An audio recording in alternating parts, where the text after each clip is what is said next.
बिस्मिल्लाहिर्रहमानिर्रहीम। जैसा कि प्रोग्राम आज हमारा है मैं और मेरा घर। तो घर के अंदर जो है ना, जो मसनून तरीका है बाथरूम में दाखिल होने का, आज उसकी दुआ भी बताते हैं और उसका जो जाने का तरीका है।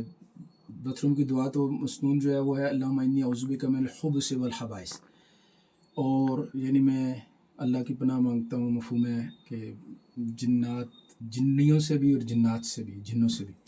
लेकिन इससे पहले एक और दुआ मौलाना एहसान साहब जो मदज़िल्लाहु फरमाते होते हैं कि जो आदमी इसमें ये दुआ शामिल कर ले तो उसको कभी इंशाअल्लाह उसके ऊपर जिन्नात का असर नहीं होगा। बिस्मिल्लाहिल्लज़ी ला इलाहा इल्ला हु अल्लाहुम्मा इन्नी औज़ु बिका मिनल खुब्स वल खबाइस। उसके बाद बायां पाँव लेके ना बाथरूम के अंदर बाएं पाँव से दाखिल होना होता है, और बाथरूम में जाके फिर जो है ना ये इस्तेमाल करना है, गुस्ल करना है, जो काम भी करना है।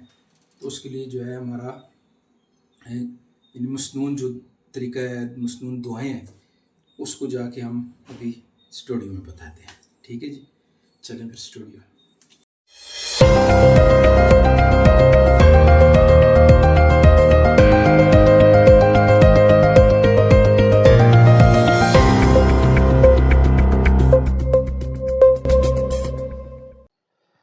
बिस्मिल्लाहिर्रहमानिर्रहीम। अस्सलामुअलैकुम नाज़रीन इकराम, आज हम हाज़िर हैं हफ्ते वाले दिन का प्रोग्राम लेकर, जिसका मौजू है मैं और मेरा घर।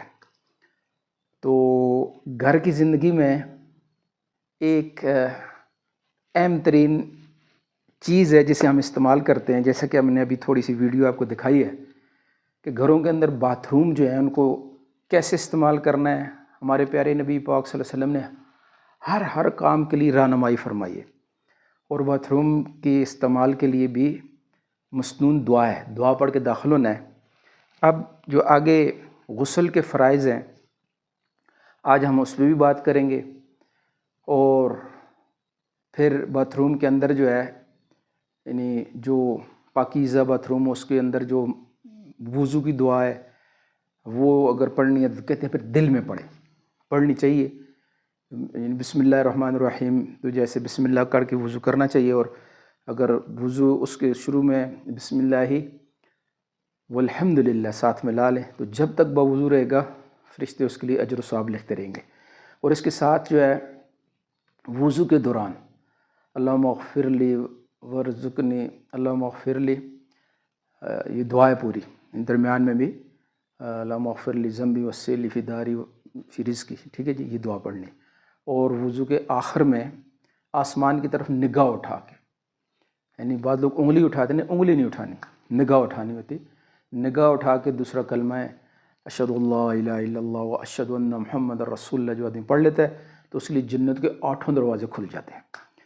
और गुस्ल के जो फ़राइज़ हैं उसके बारे में भी जानना ज़रूरी है कि 3 फ़राइज़ हैं, यानी मुँह भर के कुल्ली करना, रोज़ाना हो तो गरारा करना बाकायदा, और नाक में कच्ची हड्डी तक पानी डालना, और जिस्म को, पूरे जिस्म को इस तरह पानी से तर करना कि बाल बराबर जगह खुश्क ना रहे।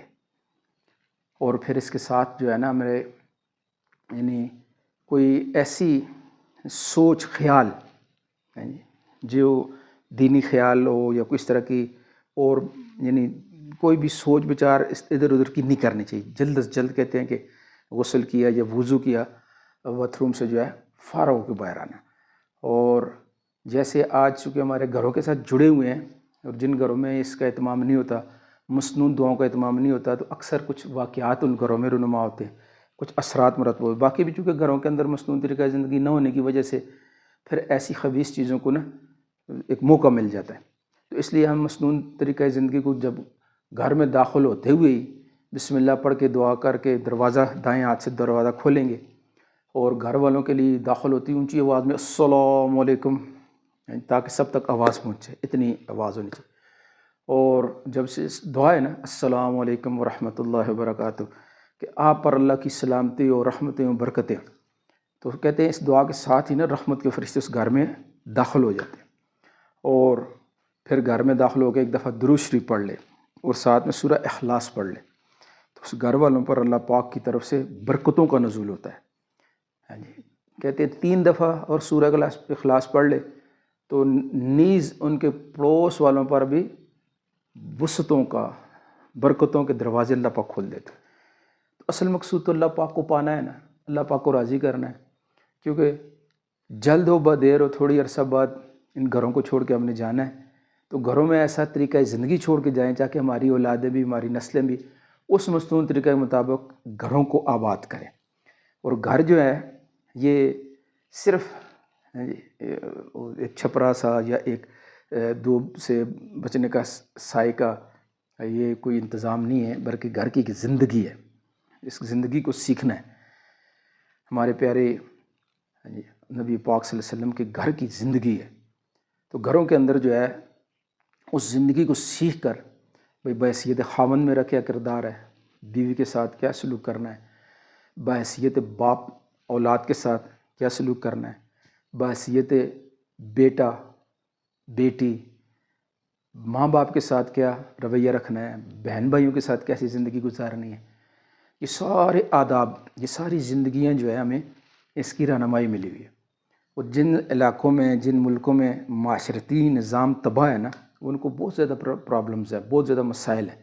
الحمدللہ ہمارا جتنا بھی ہو سکے پھر بھی پاکستان کے اندر جو ہے، مسلمان ملکوں کے اندر جو خاندانی چیزیں ہیں وہ رواج میں ہیں، بڑوں کا ادب کرنا، چھوٹوں پر شفقت کرنا، ہاں جی، یہ چیزیں الحمدللہ ہیں۔ تھوڑی کمی بیشی ہے، اس کو دور کر لیں گے انشاءاللہ تو سارے کام سیدھے ہو جائیں گے۔ تو اس کے لیے سب کوشش کریں گے نا کہ اپنے گھر کو جنت کا نمونہ اگر بنانا چاہتے ہیں تو مصنون طریقہ زندگی کو گھروں میں رواج دینا ہوگا۔ تو آج کے پروگرام کے ساتھ ہی ہم یہ بھی درخواست کریں گے کہ بھئی آگے دوسرے تک پروگرام کو آگے بھی شیئر کرنا ہے، بھیجنا بھی انشاءاللہ۔ اور کل ہمارا پروگرام ہوگا اتوار والے دن، جس کا موضوع ہے میں اور میری تعلیم۔ تو کل تک کے لیے اجازت، اللہ حافظ۔